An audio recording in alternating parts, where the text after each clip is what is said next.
This video is brought to you in part by the patrons of the Lazy Eyebrow, and from the comments and watch time from viewers like you. Thank you! Repair, repair.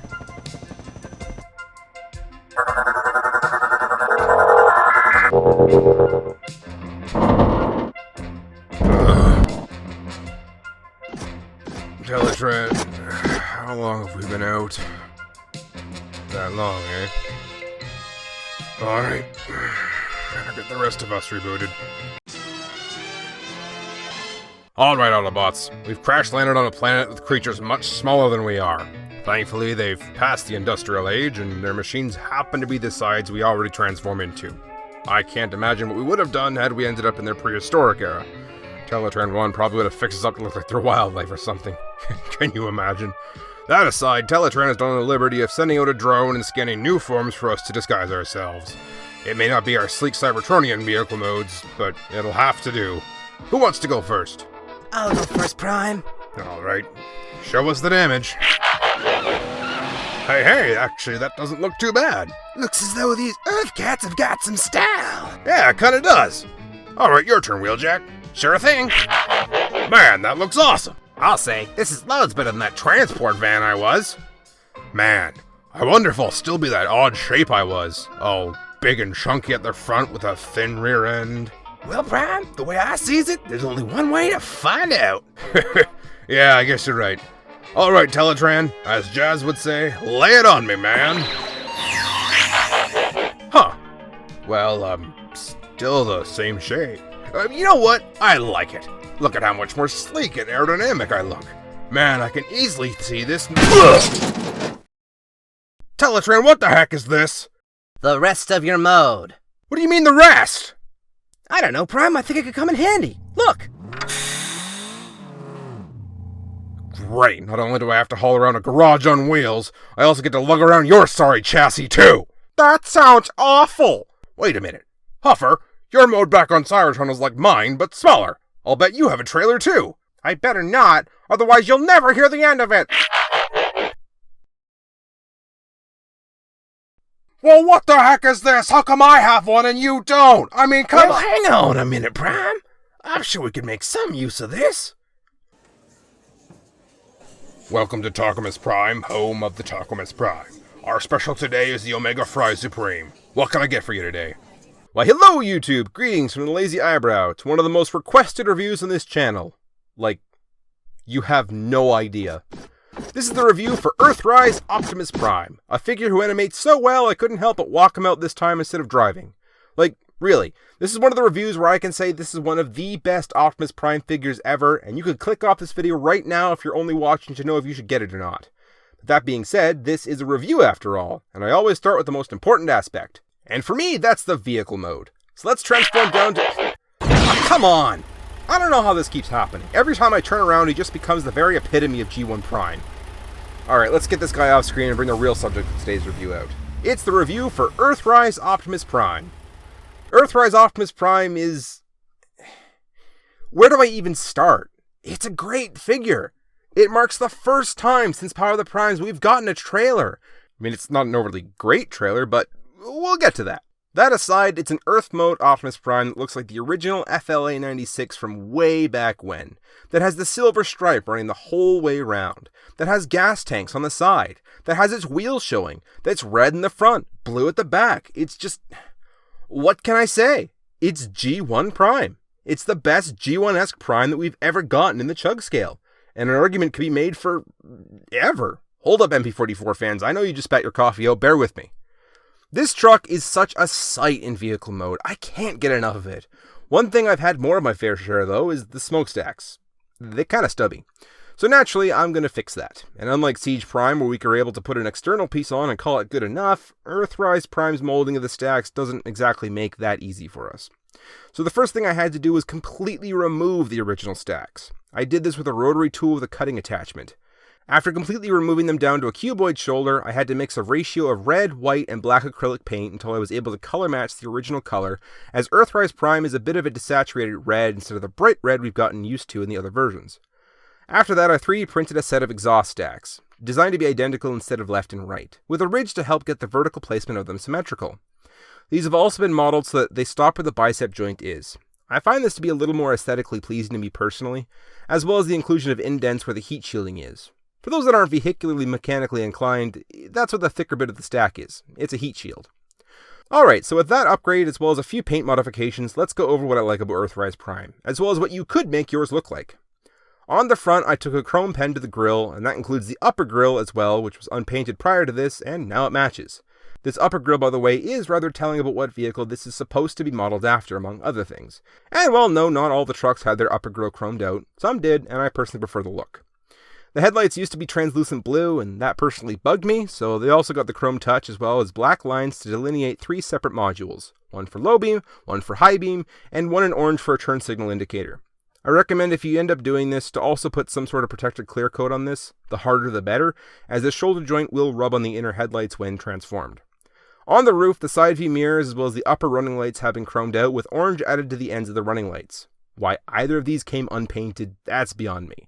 But either way, it's nice that they were able to be molded into the unit at all.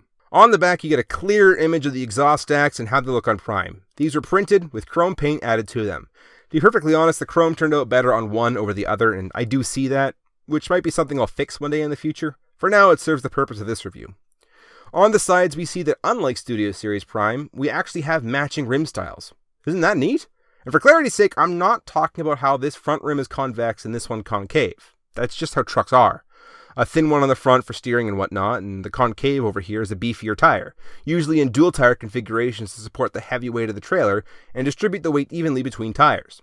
This and Studio Series as well as the G1, the Masterpiece, the Movie Masterpiece, and a good chunk of Optimus figures get right. Heck, even MP44 pretends to getting it right. Now, one thing I've gotten a reputation for lately, a bit by accident, is gushing over brakes. And as a few people have pointed out, removing the back tire reveals this. Guys, isn't this awesome? No, it's not. I took this image to an actual truck driver, and we talked for about 2 hours about what this could be. Transport trucks don't use a hydraulic disc brake system. For one, a pneumatic system is way easier to attach trailers to, and second, a drum system provides more surface area for braking power. So for this to be accurate, it should be a brake drum. And had it not been for the holes, that's what it could have looked like. But I hear some of you already saying that brake drums do have holes. Yes, they do. Because they do, after all, need to attach to the bolts that keep the tires on, otherwise how could they slow it down? Well, for one, the holes in the drum don't line up to where the lug nuts on the rear wheels are. Second, the rear wheels have 10 lug nuts, whereas the rear drums had 12 holes. Basically, it doesn't line up physically or mathematically. When I mentioned this on social media, someone responded suggesting that maybe they're racing discs for truck racing. And that could be a fair theory in the fictional universe. In the actual universe, the one we're a part of, truck racing is a thing. And they too use drum brakes. So, I got nothing. In the end, we came to the conclusion that someone on the design team more than likely got a little overzealous on the drilled rotor concept. Points for trying, I guess? In the end, I thought it was silly, and here I am, armchair ranting about how inaccurate this is. For those of you that took the advice and skipped to the timestamp, I'll sum up what just happened. Optimus Prime has drilled rotors just like Cliffjumper. That's awesome, right? Well, actually, no, it's not. Meh. The Transformers will return after these messages.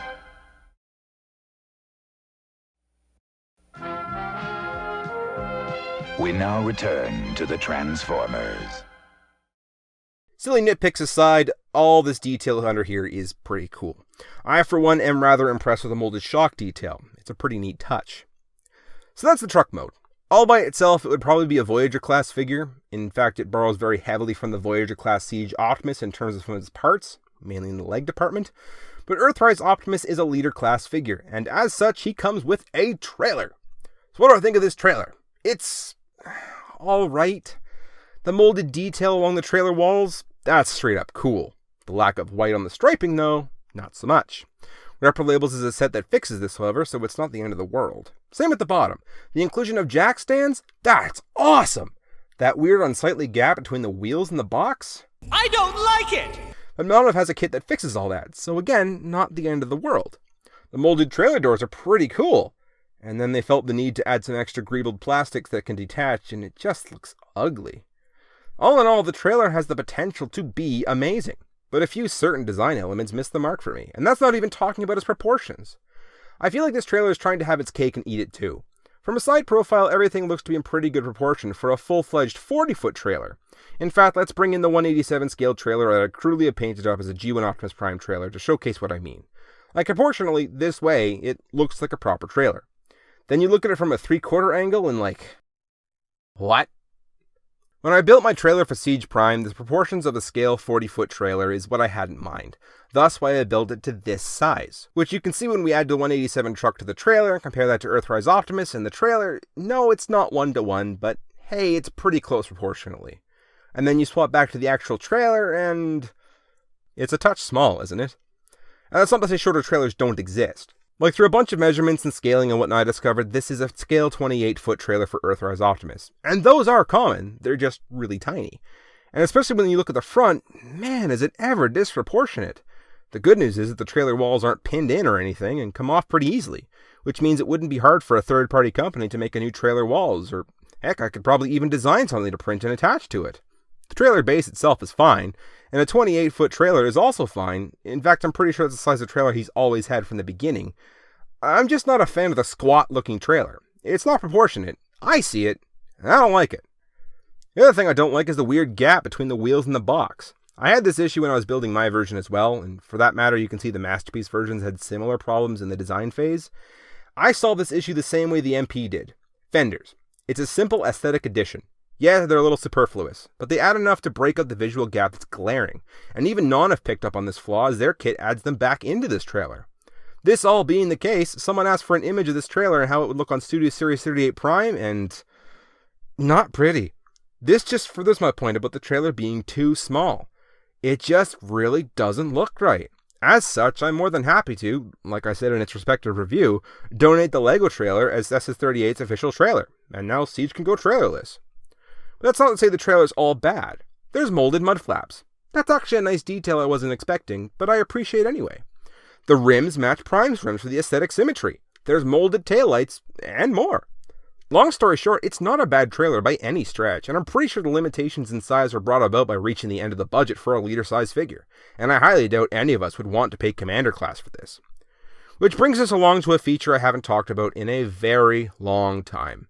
Obligatory trailer functionality. Yes, indeed, this trailer door doesn't function at all like the molding would have you believe. Like the G1, this trailer door can rotate down, providing a ramp for your Legends class car to drive on up. Unfortunately, this ramp is so steep that no car could logically make it up the ramp.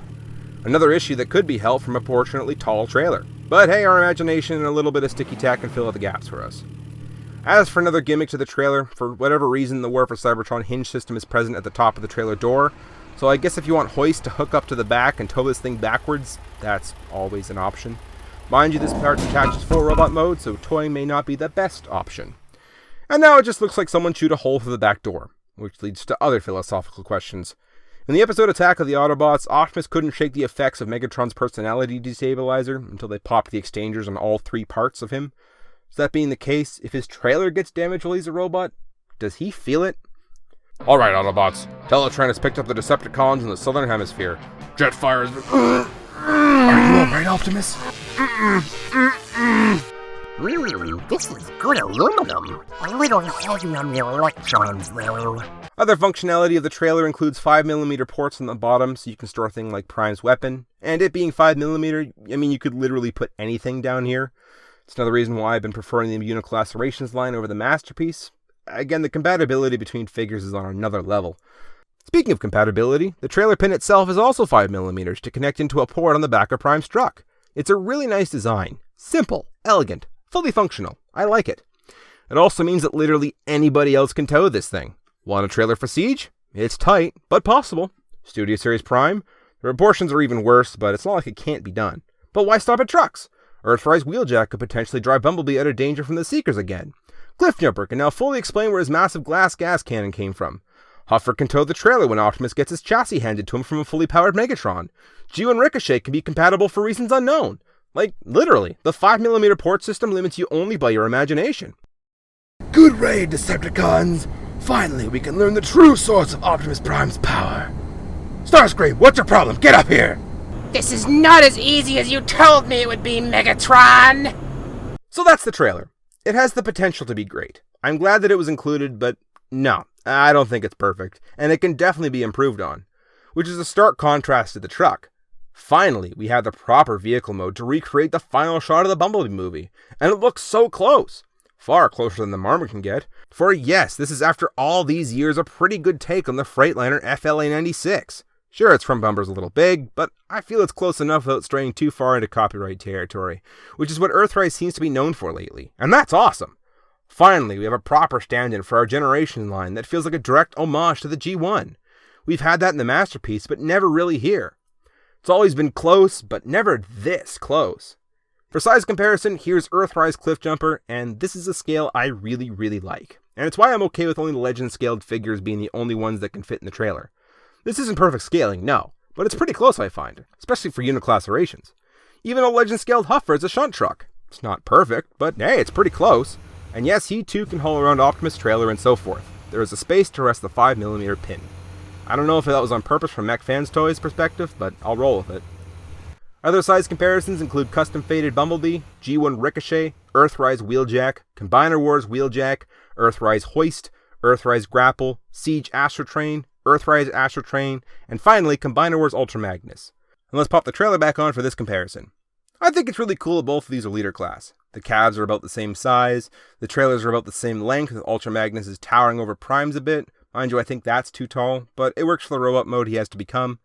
Either way, it still works as a Legends class car carrier, which further highlights how well Legends class cars work with these leader scale trucks. Alrighty then, I'd say that's more than enough truck talk. On to transformation. Start by opening up the rims, detach the cab where it's pegged into the bed, and rotate the whole thing forward. Fold in these plates into the knees, open up the toes and separate the legs, and that's it. The legs are done. And my goodness, if it doesn't make for a better cab with legs than Siege did. You can even turn around the legs for a better look, or just rotate around the whole waist if you're okay with just a half cab. Either way, doing this still retains most of the leg functionality, making the truck cab with legs a viable option for animating. Anyway, back to transformation.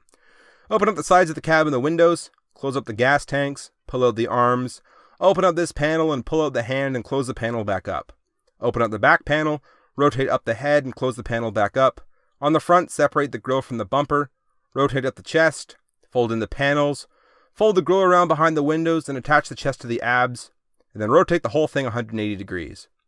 Rotate the back bits into the chest to fill out the abs, then rotate the bumper up while folding the wheels in. That has to be one of the simplest transformations for an Optimus Prime, and yet the end result is just so nice. Look at this! There's no extra bits hanging off the arms. There's almost zero kibble, none of which can be seen from this angle, and there's so very little in the faux parts division. Like there, this section, that's it. That's the only part, which reminds me a lot of MP10 and what was and what wasn't a fake part on that figure. And yet this figure somehow pulls off a way better aesthetic. In this shot is without mods. Here he is with some adjusted smokestacks. Now those are stacks worthy of a Prime. This Optimus. Man, I said a year and a half ago in my review for Siege Optimus that it felt like an MP10 at a Voyager price point. And I still feel that way. This, on the other hand, this feels like it exceeds MP10 at a Voyager price point with an extra trailer thrown in at cost. The visual presence he has here, the proportionate nature of the arms, the simple clean aesthetic of the figure, all of this comes together to make the best Optimus Prime figure I have ever owned. The figure just moves so well. It looks good no matter how you pose it. I cannot understate enough just how much this is just about my favorite figure. I had so much fun filming it. I haven't been able to stop using it for other shorts and other reviews in the interim. Like when this arrived at my door, I was halfway through filming Studio Series Optimus, and I told myself I wouldn't open it until I finished filming, otherwise I'd never get that finished. And then I ended up opening it, and it snuck its way into that review. Then snuck its way into Ironworks. I just can't stop playing with it. It's such a breath of fresh air to animate with. Even more so than Siege, and I loved that figure too. Not to say Siege is a bad figure now retroactively, far from it. Earthrise is clearly building off what worked with that figure and then vastly improving on what didn't. The Transformers will return after these messages.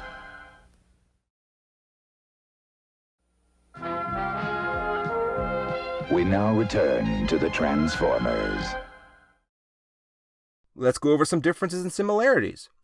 Starting from the ground up, let's look at the legs. The bulk of the legs are identical. The feet and the shins clearly using the same parts. Difference being slight color of blue. and the metallic silver applied to the shin vents. The differences lie in the back and the way everything needs to move for truck mode. Siege transforms in a way that lets the legs stay stationary, but given that that wouldn't give the wheels clearance, it solves that by having the legs rotate around, the wheels go this way and those parts go that way, and basically the leg turns itself inside out to accomplish what it needs. Earthrise, on the other hand, designates that function to the waist, allowing the legs to be a lot simpler by design, and therefore forgoes the complexity in favor of simplistic design, and it really works. And thankfully they also decided that Earthrise should not attempt to cover up the wheels, and thank goodness! I am fully aware this isn't cartoon accurate, but you know what? Who cares? I think this is something the cartoon got wrong. Wheels on Prime's leg has been a thing toy-wise since forever, and I get was probably foregone animation-wise for the sake of budget and it being easier to draw a blue rectangle instead of all the truck bits for the TV show. But man, does it ever make more sense for it just to be this way? It's a truck that turns into a robot. Why do people have such a fixation for having the entirety of vehicle hideaway? Looking at you, Age of Extinction. Anyway, there's a large debate about kibble itself. I, for one, don't like kibble unless it works itself into the aesthetic in a visually appealing way. And Siege's arms do not fit that description. Good grief, am I happy they solved that issue for Earthrise. Look at that! Just look at it. It looks so good. Even the back is an improvement. Gone is this random flat that makes itself the top of the truck and replaces a solid cohesive back. I mean, I'm not crazy about the back wheels hanging out there on the lower back, but at least it's not the top and front of a truck folded into a cape, so Superbot here can still have a truck mode. And even saying that, the wheels themselves do just come right off if they bother you that much. Just open them up and unclip them. It really is that easy. Almost like it was intended to be optional, as normally something like this would be a solid piece that would be pinned in place. But this is just a clip for your optional aesthetic needs. Amazing! As far as the heads go, though, they are absolutely identical save for color. Here's Siege and here's Earthrise, and the lack of silver on the brow of his head kinda bugs me. I feel like this is more of a G1 toy nod, as when initial photos of this figure leaked, the eyes were yellow, which had a lot of people questioning that decision. Heck, even the box shows him off with yellow eyes. Regardless, I gotta go with the cartoon aesthetic on this one. I tend to prefer it more. And it being the case that the heads are identical, the swap between the figures is no issue. Well, sort of no issue. Siege's head comes apart to do the swap fairly easily. Just run something thin like a blade or a precision screwdriver along the seam and it comes right open. And then from there it's on a ball joint that pops right off. Earthrise, on the other hand, they glued together. So I ended up prying it off the ball joint. Do I recommend this? Not really. I managed to get it off no problem, but if you end up breaking yours by trying to do the same, that's kind of on you, and I'm really sorry if that happens. Now, it isn't just aesthetics that I find Earthrise improves on, it's the articulation as well. I'm going to pseudo-compare this, so here we go. We just covered the heads are identical, and as such, they move the exact same way. The way the shoulders move are entirely different. Siege elects to keep the shoulder block stationary, and as such includes a flap that opens combiner Ultra Magnus style so the exhaust pipe can move out of the way. Earthrise, on the other hand, allows the shoulder blocks to move outwards as well as rotate, and move outwards they do. Look at that range! This looks like MB-10, but it sure isn't. MB-10 can only go this far out. And good gravy, is it weird to see a Voyager figure of equal proportions outclass a 9-year-old masterpiece. Now for where it has the same limitations. The elbow bends 90 degrees. Would I have liked more? Absolutely. But I'm not going to pretend like it's all of a sudden ruined the figure. I live with MB-10's limitation in that regard for 6 years, surely I can do the same here. And just like MB-10, we have wrist rotation. And for what I believe is the first time in the unit classifcation's history, opening hands. What? Finger articulation? At this scale? This is so unnecessarily awesome. Why would they need to add this? I don't have a clue. But like, what? This adds a whole new dimension to animating this scale. All right, got my coffee in hand. Time to start the day. Oh, almost forgot good etiquette. Pinky's up.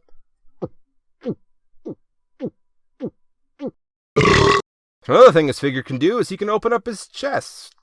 If he could reach it. Anytime now. There. He can open up his chest windows to reveal the matrix of leadership. Again. What? I have only ever seen this included with an Optimus Prime figure 3 times prior, and all of those times had the term masterpiece on the box. Like, what's going on here? Every single Earthrise figure I've reviewed so far has just been one smash hit after another. Really stepping up the quality on everything they're releasing. Here we have a well-detailed matrix chamber with matrix all while a good chunk of truck paneling rests right in behind it. How? How can the figure be this good? This is insanity! Like, Siege tried pulling off a Matrix chest, and the best it could do was just have the opening windows. The only way you could even see any hint of a Matrix was if you went down to truck mode. But this is just a whole nother level.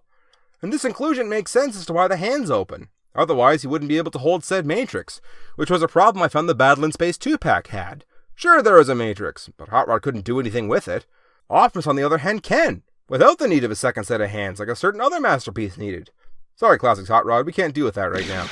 Now, I don't have Siege Ultra Magnus as I preferred this version, but this version, on the other hand, does have room for the Matrix. Just pull down the front plate, open up the doors, and just chuck her on in there. It can sit in the driver's seat for when Minimus just needs a break.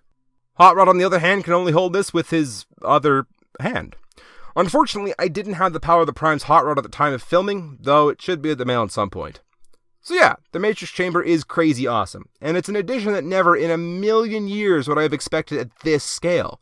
And hey, it's kinda cool that Optimus gets to reveal it like some shady trench coat. I've always been amused by that. Hey you. What? Can I interest you in a deal? Moving along articulation-wise, we have a little bit of waist rotation, though a full 360 can be achieved by removing the back bumper. Here we have 4 other Optimus figures, all of which have a common theme. We have a piece for the waist, and legs coming down from that which are attached by a hip joint. In contrast, here you see Starscream in the Studio Series Optimus, and they also have a common theme.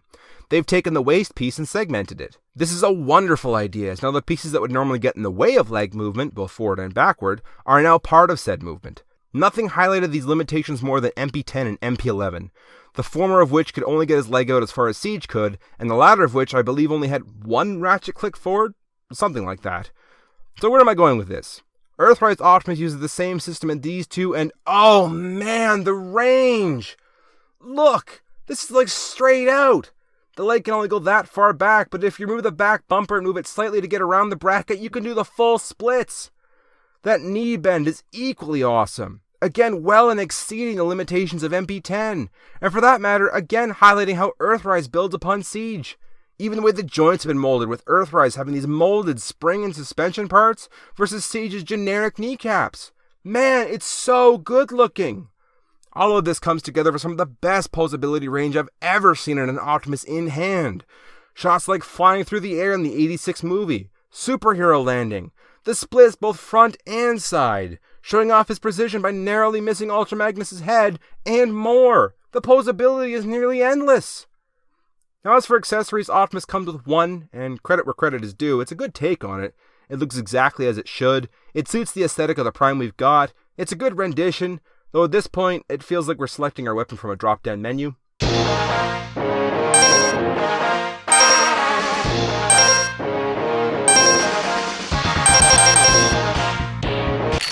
Let's go.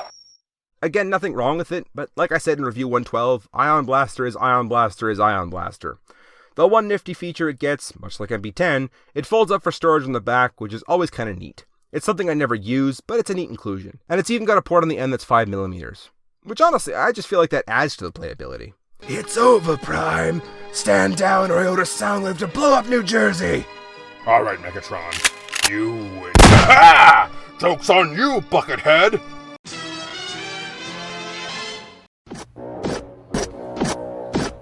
Be very, very quiet.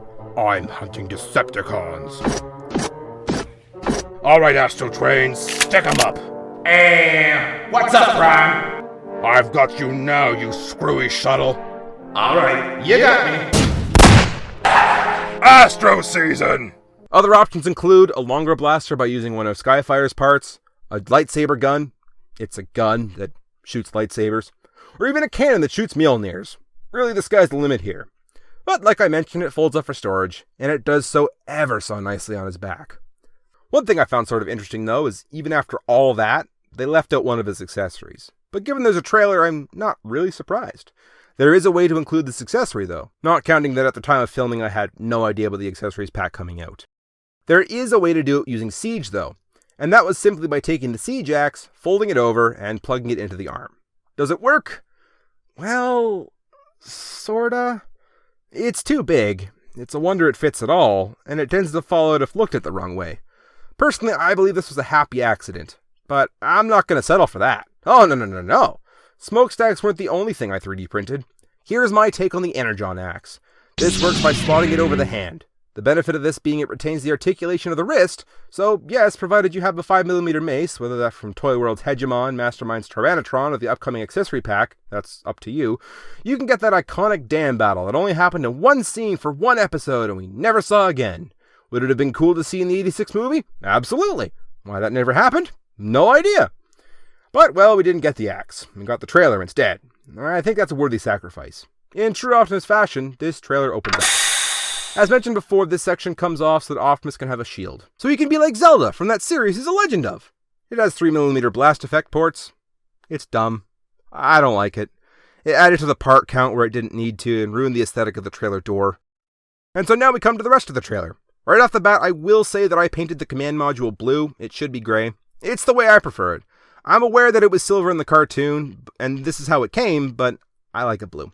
Now, there's no roller either, but I built one at a Lego about a year ago, and now he can happily join the crew.